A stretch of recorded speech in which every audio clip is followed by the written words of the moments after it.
Hi guys, it's Dr. Eric Lindquist, CEO and founder of SonoPath.com, and I'd like to invite you to pass through your surgical or commuting day in veterinary medicine by listening to our podcast. Real talk in veterinary medicine from experienced professionals who aren't afraid to tell you how things really are so you can optimize your veterinary career and your process.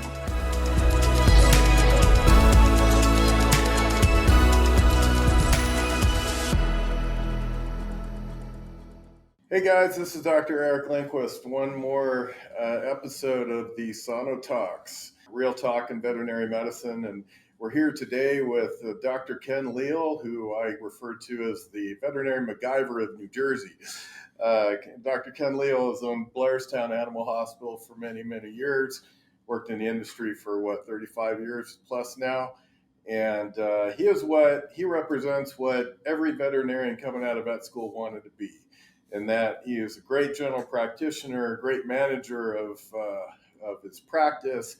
He does every type of surgery you can imagine, from PDAs to orthopedics, and is a great problem solver, a diagnostician, ultrasonographer, kind of does it all, and does it all well, which is fairly rare in veterinary medicine when you can do so many things so well. So we thought we'd bring him in and have him share his experiences on problems that all of us are dealing with in veterinary medicine on a regular basis, and as we transition and kind of get an overview of how things have been in his career, which is not over yet. He has some exciting things that he's going to be doing here. But all of you out there that are in different phases of your veterinary career, there's probably a tidbit of advice that Dr. Ken Leal can provide. And so today, how you doing, Ken? Thanks for joining us. We're here with a glass of wine, as we usually do, and we're going to have some real talk. Are you up to it today? Always. Thanks very much for having me. It's very much appreciated. And that's wow, that's quite an introduction. I don't know if that was all true as far as being a MacGyver of everything, but it's been rewarding, everything I've been up to this point, and I'm looking forward to a lot more. So this is an interesting concept, even these SonoTalks. So I'm very excited to be able to share a lot of opinions over the next few minutes and see where it goes. Excellent. Well, SonoTalks is all about just digging into real problems that we deal with in real life in veterinary medicine. And I think you've dealt with pretty much everything that veterinary medicine and its ancillary entities have had to offer over the last 35 years. So, one of the first things I wanted to ask you is, when did you start? Give us a little overview of your history and from where you went to vet school, where you're from, so our listeners can kind of get a perspective of where you're coming from. Yeah, so looking back on the past 35, 38 years that I've been a veterinarian, I often think about where I came from, and believe it or not, I came full circle. The practice that I ended up owning, I started cleaning cages for when I was a kid. So I kind of went full circle with that. So I moved away, lived in Blairstown, where I grew up, and surrounding areas, and grew up on kind of a mini farm, which was, got me peaked in veterinary medicine, but I also loved the sciences. So that too was a perfect match. But I ended up going to the University of Tennessee for vet school, the great state of Tennessee. It's a great place to go, great place to learn, many great professors. Back then there was a whole different mindset of how to teach students than there is today even. Good, bad, just different. But it was a interesting time going through that. And then when I was out looking for a job, my goal was to have a mixed animal practice, kind of like the one that I worked in when I was a kid. And so that's what I did. The veterinarian that I had worked for offered me a job, and I said yes. I came back and worked with him for a couple of years as a mixed animal practice, delivering cows at 3 a.m. And there's a lot of stories going down that road, but that's for another time. And so interesting enough, we had got along really well, and so we decided to become partners for after a couple of years, and we were partners for almost 20 years. And then as he got older, he ended up selling me his other half. And then I went on to own the practice for another, somewhere between 10, 15 years. How is that different in being a practice owner with somebody else as opposed to being the practice owner exclusively? It's an interesting, it's a dynamic thing. So if you are partners with somebody, you have to have the same philosophy. You have to have the same vision for what the practice should be. And I was lucky enough that my partner and I, we actually had that, and we did great for the 20 years that we were partners. And when it was time for him to start slowing down a little bit, we both saw again the big picture.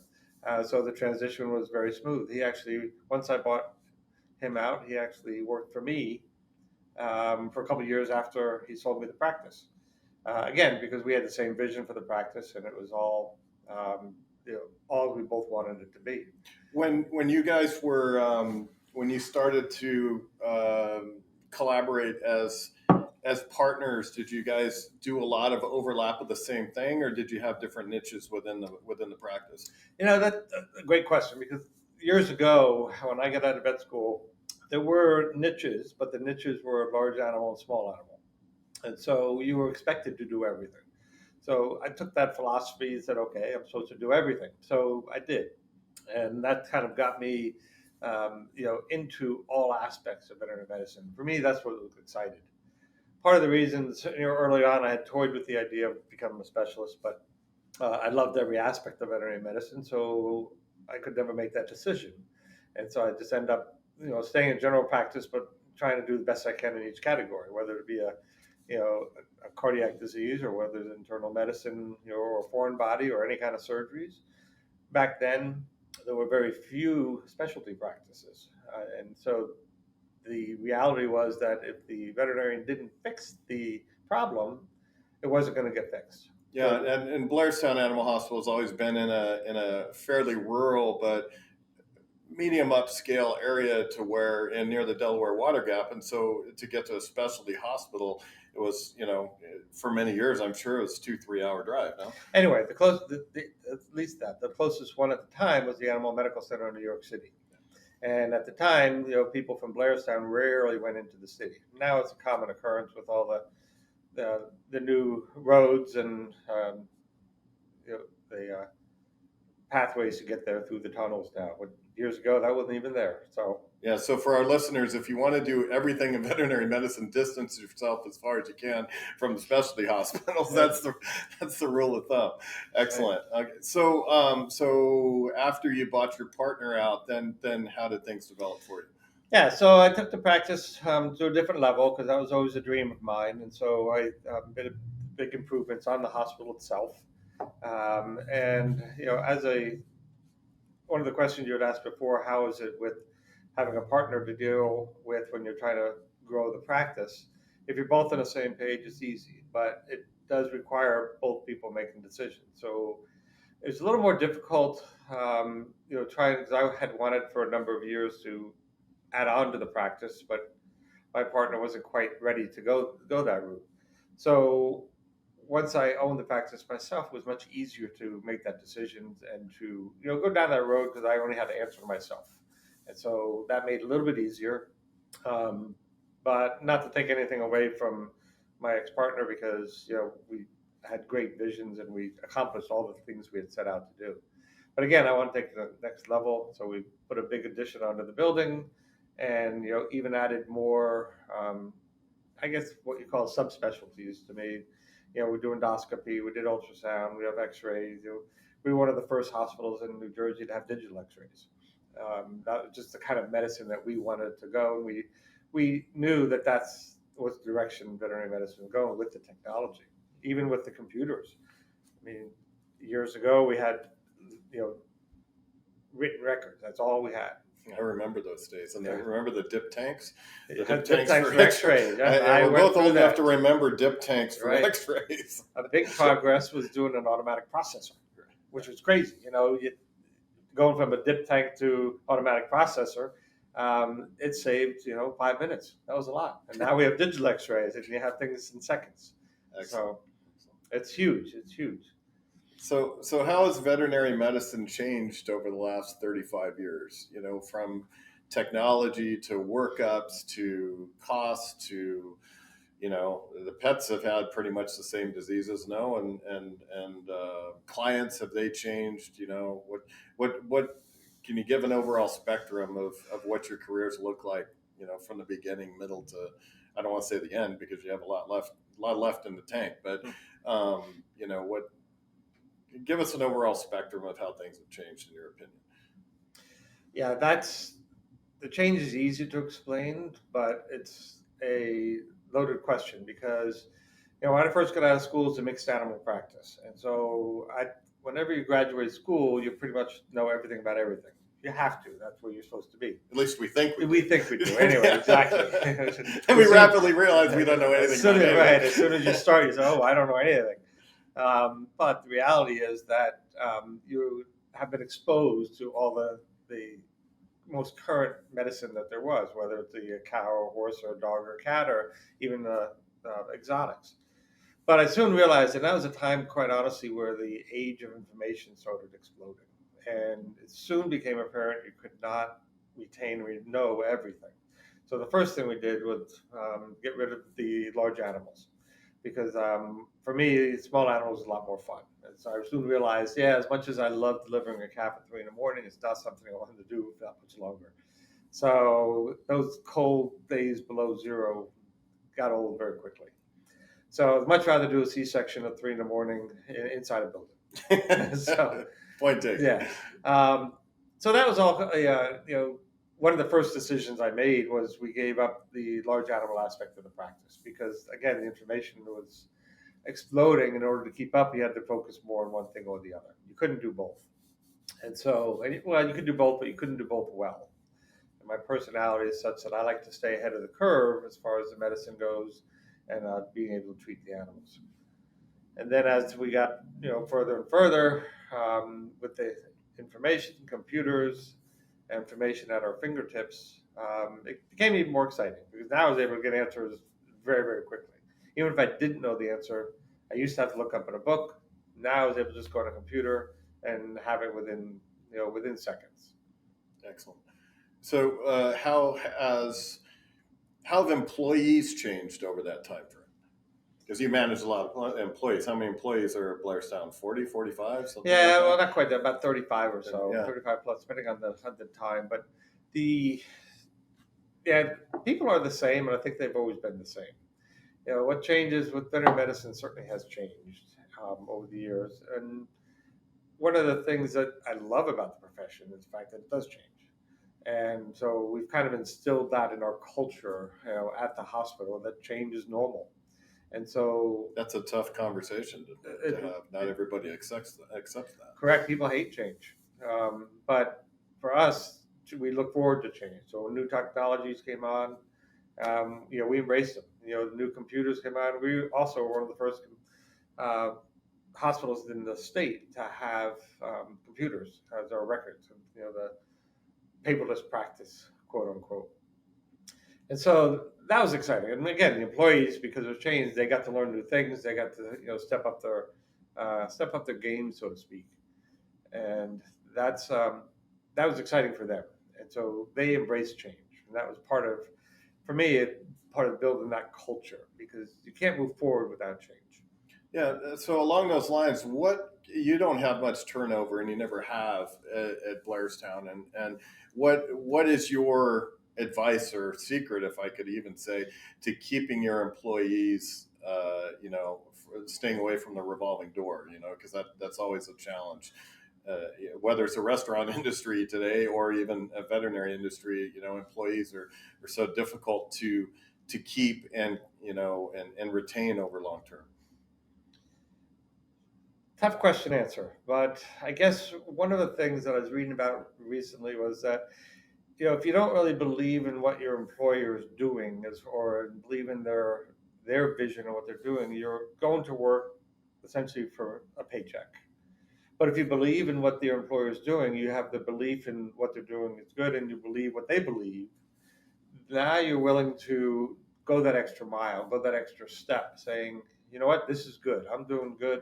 I believe in this. I'm going to help take this whole belief forward. And so that's what we always try to do with the employees. They were all part of all the decisions. Even when I was designing the building that I had, I got the input from the employees that were there. Right. Because they needed to be part of it. And so that's part of it, I guess, keeps them, they have an ownership in what they do. Sure. And that's the thread of the culture that you have at your facility, and the best facilities that I've run into have a very strong culture, and it's not a surprise that they tend to retain their employees. And I remember one of my very early mentors, as a technician, when I was going through vet school, he said, you have to keep your employees engaged and growing mentally as well as economically. If you do both of those, and then it tends to be successful over time, and I think that's a very good point. To that point, I just want to add one other thing to that, because the other thing that for me is it's got to be fun. Why come to work if it's not fun? Right. And so that was always made sure that the employees understood that, we're having fun. Whether you know it or not, we're having fun. And so that was always a big thing as well. So we'd like to instill that also as part of the culture. Excellent point. So what would you say are your greatest achievements so far in your career? I'm glad you said my career, not my life, because my greatest achievement in my life are my kids. But of course, that's another podcast or another channel. But so as far as with my career goes, that's a tough, because I have so many small things that I feel that really were fulfilling for me. I guess obviously is building a practice, taking it from a 1 to 2 mixed animal doctor practice to up to an 8 doctor practice, and that was exciting to go all along the way. So I think for me that was a big achievement. Building something that I was really proud of. I'm still proud of the fact that the animal hospital is doing so well. Excellent. What were your greatest difficulties, professionally and personally? Professionally, honestly, is tough to have the work-life balance. I told myself a long time ago I was never going to work for a living. I've been fortunate enough that I've been able to fulfill that. But there were times when I've questioned that particular statement myself, because, working when you have a family is very, very difficult. And you have to incorporate your family into the work if you're going to see them. Especially when you're doing those 3 a.m. C-sections. Correct. And so I'm sure those went over really well. And I have had my kids, all 4 of my kids have worked at the animal hospital. So that was the way I could keep in touch with them. And so that was all part of the deal with them growing up. Nothing like parenthood with some cage cleaning in the mix, right? Exactly. Nice. What professionally, what are your greatest difficulties that you do? Honestly, running the practice is always hard, because there's always challenges with the practice. Trying to wear so many hats to do so. The good news is that the employees are always there to help you. And when you had a great success for something, whether it be a case or some other additional thing we did for the hospital, the employees are right there to congratulate you and do all that. In the same token, when something screwed up, they were also the ones right there to point it out. But that's okay, because you need to have that balance all going all along. And so the challenge is, the employees are always the biggest challenge, obviously, because there's so many of them. But I've been very fortunate with that. How would you explain your approach to dealing with pet owners? Because you're very, very good at it. You're much better at it than I ever could have dreamt of being, which is why I'm behind the computer most of the time. But you're very good at dealing with pet owners and all of the positive and difficult personalities that can be out there behind the pet. What's your theory? What's your secret on how to approach pet owners? Boy, these are tough questions. We're here for real talk, right? We don't want to. Everybody's time is precious. They want some meat to the bone, So I guess that's always to keep the pet, first and foremost. That's always the case, right? But the same token, you always have to remember that the client is the one that you're speaking with, and they're the ones that have to do what you ask them to. And so for me, I always took every case personally, so that if someone came in, with a dog with a broken leg, and we have options to fix it, whether it be surgery to put a plate or a pin in it, or just to splint it. You always have to keep the client in mind, because one is they may not have the money to fix it, and two is they may not have the ability to be able to do the aftercare. So keeping the client in mind, I think, is probably the best thing that you can do, and at the same time making no judgment, because someone doesn't want to do a certain type of medications or procedure or treatment for a dog.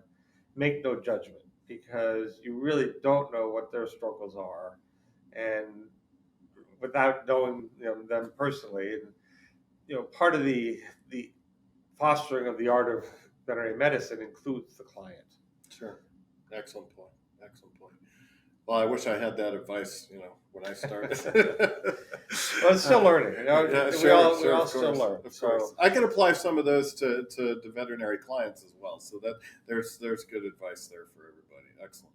So I remember you and I, for quite a long time, we go out to dinner often and have discussions. And one of the primary discussions that we had over the last number of years before you sold your practice is, should I sell my practice, and who should I sell my practice to, and why do I want to sell my practice?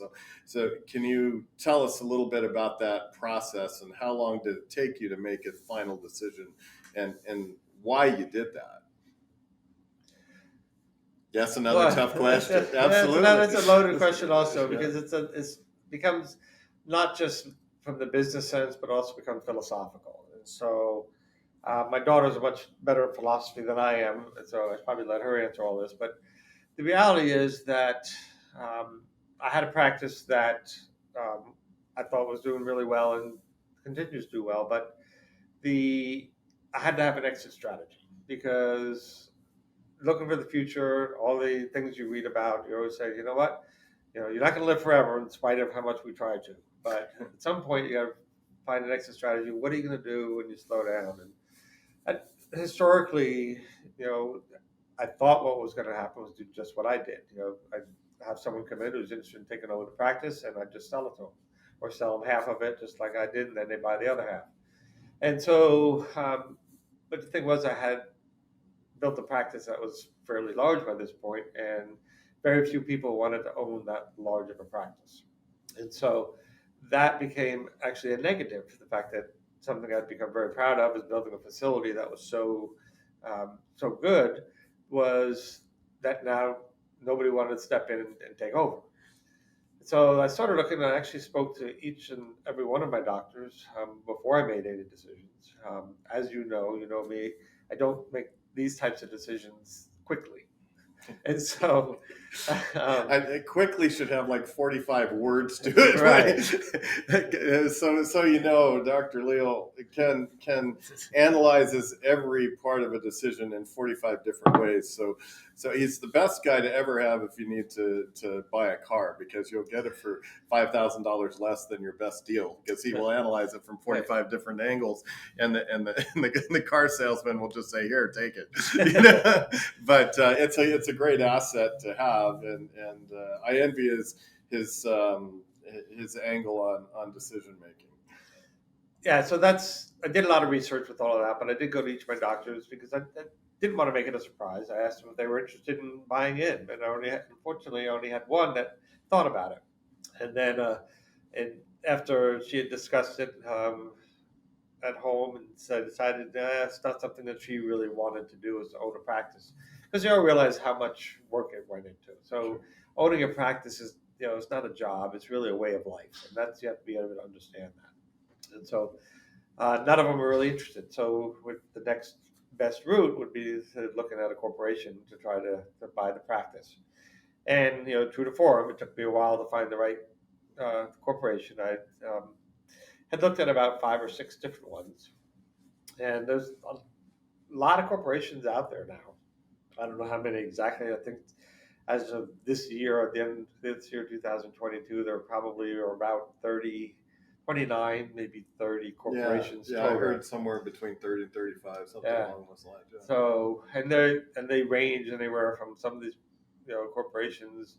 I think the largest one owns like 3,400 hospitals, and the next closest one is about 1,000. But then you have corporations that only own 8 hospitals, so they're just starting out in the game, so to speak. And so I did a lot of research and looked at a lot of different ones, and the prices, that were offering for the practice were, all over the map. And so I didn't take the highest and I didn't take the lowest, but I did take the one that I thought was going to give me what I was looking for my after selling the practice. I wanted to continue to work. So why do you think that is, that the prices are all over the map? Because they're buying the practice, right? They're not buying the land or the building, and so they're buying the practice. So you have EBITDA, you have your numbers, you have your margins. Why do you think the sales prices are all over the map depending on which corporation that you're? That's a great question, because from the corporation standpoint, they look at essentially the numbers. And the EBITDA is one thing, but it's not just the EBITDA, it is also the potential for increasing that EBITDA. And that's a big factor, I think. So there are some corporations that come in and look, said, you know what, we can save money here because we've got great deals on medications or whatever. Plus the fact that if we can add this other aspect to the practice, it'll also increase the revenue for that. So they look at that. And other practices come in and say, no, we just want to leave it as it is and not do anything, and just let it run itself, so to speak. Sure.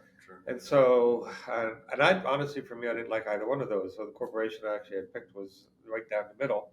Was they loved what they said. They didn't want to change too much, yet they could actually offer things that I couldn't get because they have the resources to do it. Right. And so it was almost a perfect match. And so that worked out great. And plus, I also was looking to do more than what I had been doing in the hospital.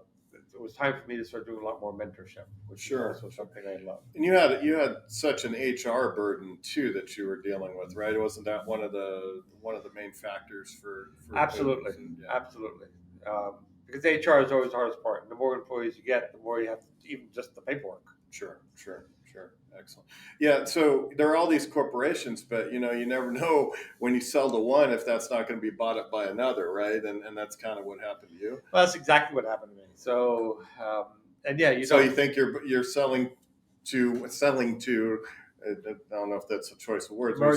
Merging with a certain corporation with a certain mentality, but then that one gets gobbled up by another one, because if there are 35 out there now, it's probably going to shrink and get amalgamated into 20 in the next 10, 15 years, or maybe less, as things start to monopolize, and then probably cycles out again, depending on how the market goes. But you never know, what's so did you think about that ahead of time? I did, because that's always one of the options. It's to me, it's business. It's the way they look at it. So that was not a surprise. I didn't think it would happen so quickly, because I had planned at least another 5 years with working at the hospital. But it was when they sold, there were so many significant changes that were going. The ones that we had instituted were no more, just for the business aspect of it. And so the business is really the key. And so it didn't surprise me that it happened. I just didn't think it was going to happen so quick, because business is business, and you always have to look at that. And that's why we have 30 something corporations. And just as you said, I do believe they're going to be shrinking and more are going to start up. Depends on the equity. Right, of course. So how did your day-to-day practice change when you first sold, and then 2 years after, and then 6 years later?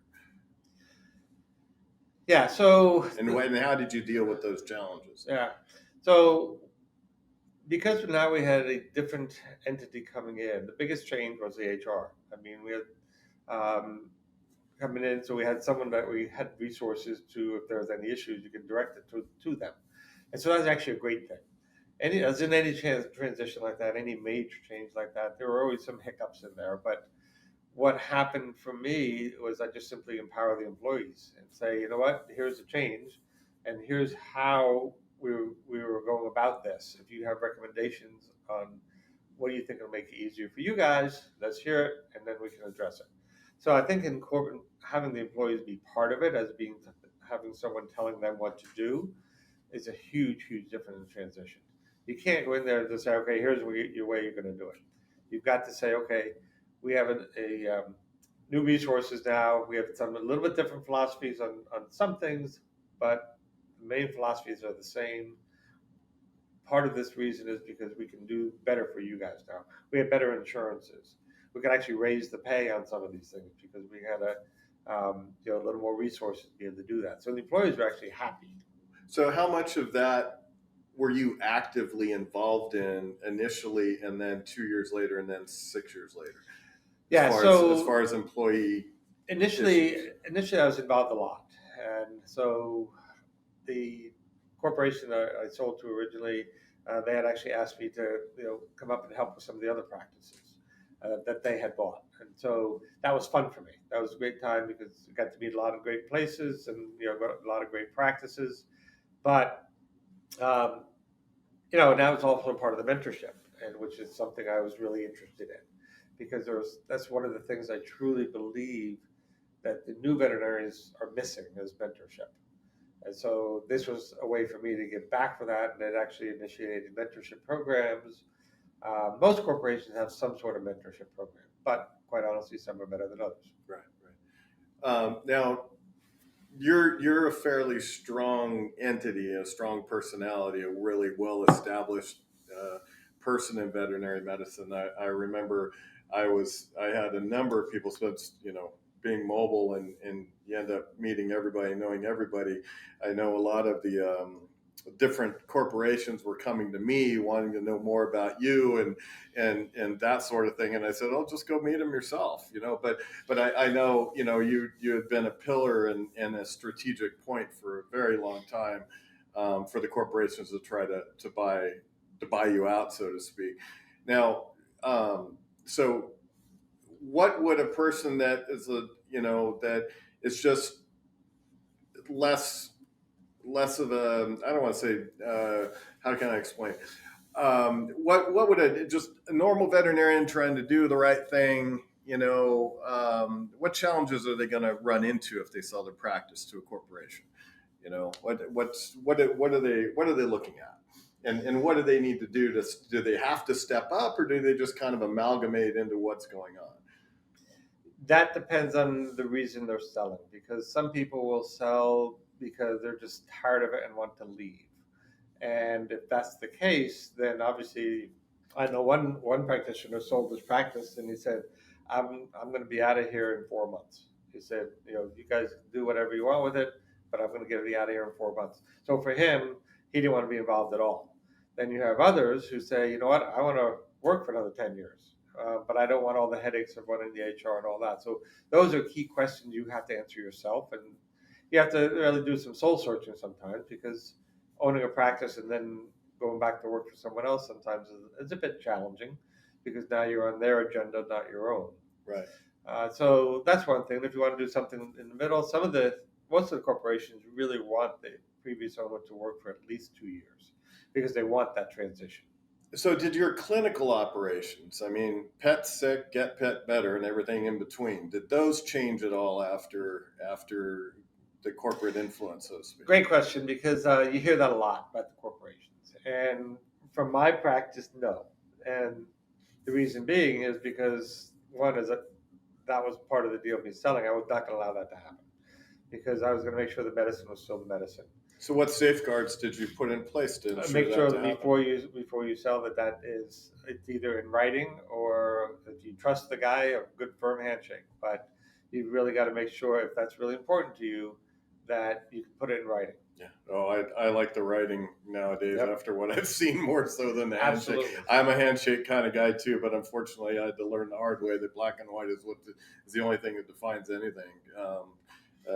going down the line. That's excellent. So how did your clients do, or how have they been doing? Because I mean, you have such a following in the Blairstown area. I mean, even beyond into Pennsylvania, that people come from all over for your support and to see you. And of course, you're not able to see everybody now as you transition on. But how have your clients dealt with the different periods of transition from the time you own the practice and then when you sold?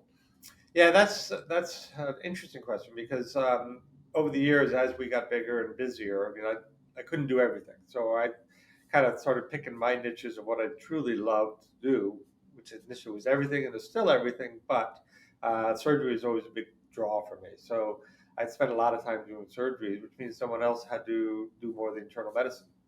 So we, the veterinarians that we had, over the years, they're excellent, and so they got transitioned into, the clients became comfortable that yes, they always knew that we had a conglomeration of veterinarians and that we all worked together. So if they went to one vet and they said, "Oh, could you just ask Dr. Leal about that too?" and they would do that without question, and vice versa. And so that was all part of the culture that we had that the clients soon became to understand. And so, again, when I sold, that part of that philosophy was still there. And I do remember vividly they came in and they wanted the initial corporation came in and wanted to make a big announcement, put it in the papers and all that they, the owners. But part of the discussions with me was, we're not changing anything. We're just here to help the practice be better. So when they told me that, I said, well, why are you doing that? And they couldn't answer me. So classic Ken question, right. Leaves you dumbfounded. Right. Yeah, and so they couldn't answer. So they realized, we don't need to do that. We don't want to change that. So they didn't. And honestly, for the first almost 4 years, most of my clients had no clue that I had even sold the practice to somebody. Yeah, good point. That's excellent. So where do you see the future of veterinary medicine from a technology standpoint, the workup standpoint? Obviously, the costs have increased exponentially over the years, and owners get priced out of clinical care, right?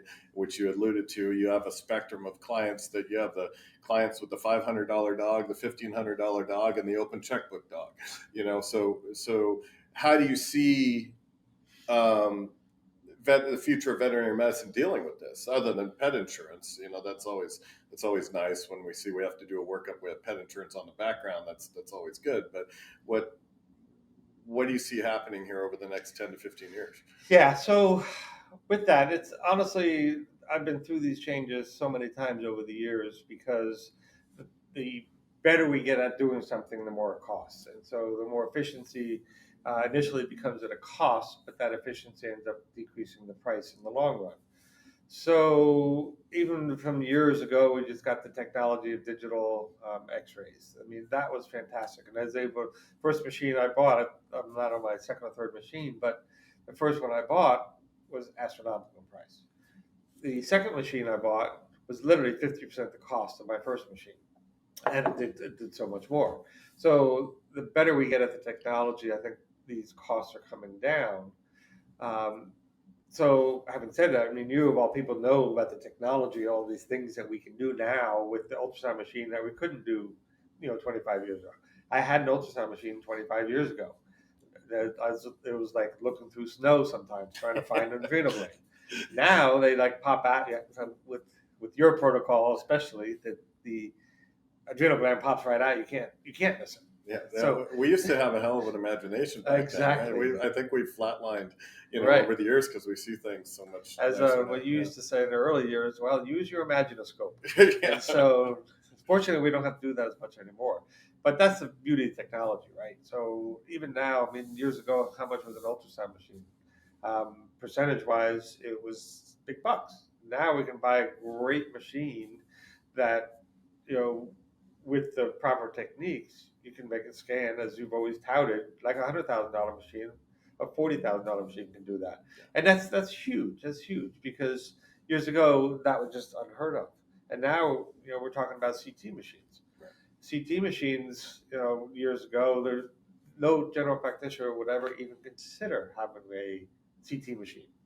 Now, I think over the next 10 years, you're going to see a big burst of private practitioners owning CT machines. Yeah, and the interesting thing is, and I don't know how many of our listeners know this, but a CT in Europe, for example, mainly Northern Europe, has been like having an ultrasound machine for many, many, many years, for the last 10 to 15 years.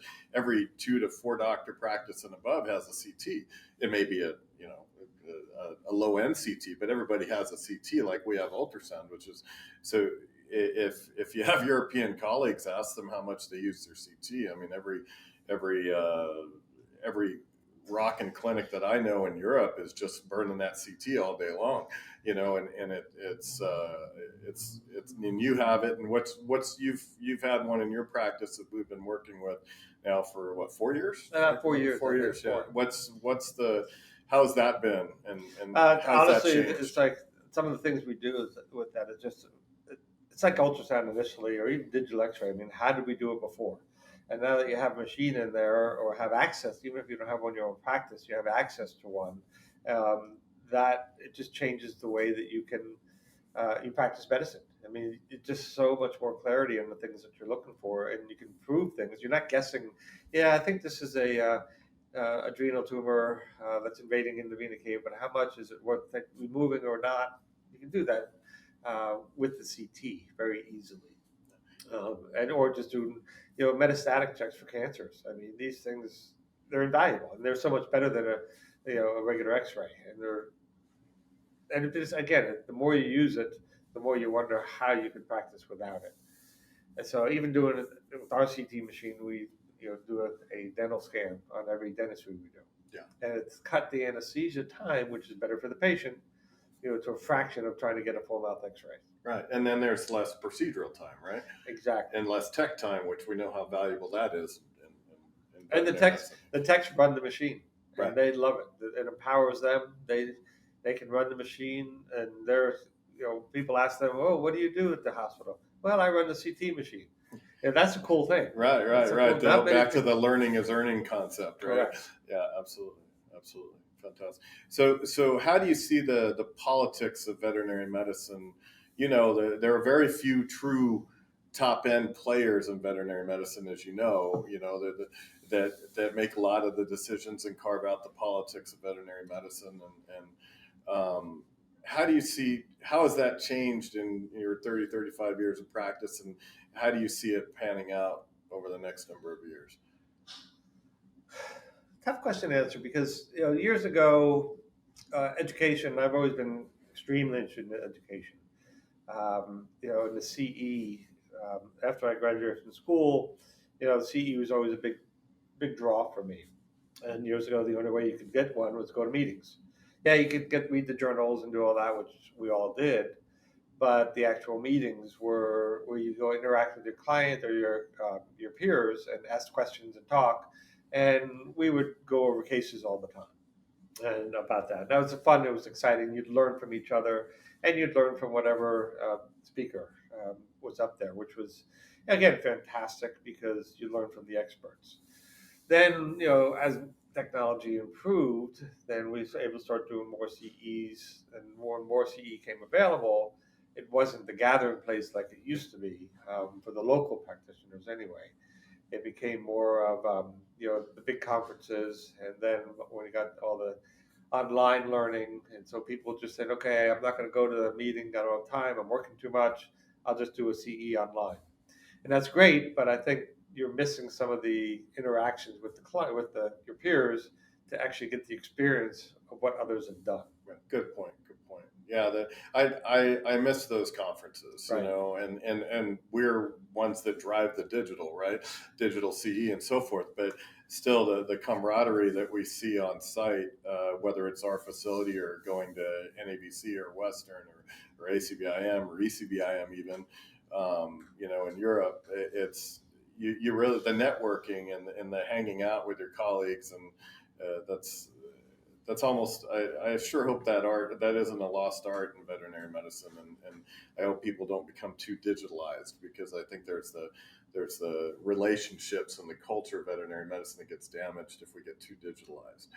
And I agree 100%. I mean, most of these things is about relationships. Sure. Even locally. I mean, I pretty much know all the veterinarians in the local area and have a pretty good rapport with them. I think with all of them. So I can call them up about anything really, and I don't. There's really no animosity, or it's not like we're trying to outdo one another. We just simply want what's best for the pets. Sure. And so there are some people that have sent me clients do a C-section on their dogs because one is they couldn't do it, they're completely booked, but the dog needed one. Right. So they sent them over and said, "Yeah, great, no problem." So we do it, and then if there's something that I needed, we'd have no time, then I have no problem sending them somewhere else as well. Right. Yeah, that's that culture, that web of the art of veterinary medicine that we strive for so much, and I hope that's continued with the next number of generations. As we start to wrap up now, now what? Now what's out there for Dr. Ken Leal? Yeah. So this is something. Obviously, I sold my practice, and one of the questions I never truly answered earlier was, why did I sell my practice? One is you need exit strategy, yes, but there's other reasons as well. Because I was very, very satisfied with everything I was doing. I was still having fun at work, but I guess there's a difference between satisfaction and fulfillment, I guess. And so for me, fulfillment was missing. And so I needed to do something else to sort of fulfill all my dreams and desires. And so for me, again, mentorship is a big thing. So I was always geared towards that. Plus, I also wanted to be able to change exactly what veterinary medicine is doing. And so, with all the new technologies out there, we've always been, our hospital's always been ahead of the curve, and we've always enjoyed that. And so even though I'm satisfied there, I think we're losing some of that being ahead of the curve for many reasons. And so I needed to find a place where I could stay ahead of the curve, because I still have, I still got a lot of laps to go in this marathon. So, and it's going to be fun doing that. So, as you know, my next job is going to be working with SonoPath. Oh, really? Wow, I wish somebody would tell me that. I know, right? No, excellent. Yeah, Dr. Ken Leal is going to be the president of North American operations of SonoPath, and it's going to be an amazing transition, and he'll be able to help me and the staff continue what we're doing and continuing to push the bar. I think you got a lot left in the tank, and you're not done yet. No. So I have a passion, and one thing for me is I hear a lot of my colleagues that as they get older, they tend to, oh man, this profession is good. I wouldn't want to be a veterinarian coming in now, and I actually hear that more than I ever thought I would. I'm quite the opposite. I mean, I still love this profession. I think it's one of the best things you can do on earth. I mean, I really do. I agree with you. And even though, the one consistent with veterinary medicine is the change. And I love change with that aspect to it. And so my son's a veterinarian, as you know, and one's a physician. And so it's kind of interesting to see them side by side going up and see the differences in their careers where they're headed. And I'm not going to miss out on my two daughters. I've got two daughters as well. Yeah.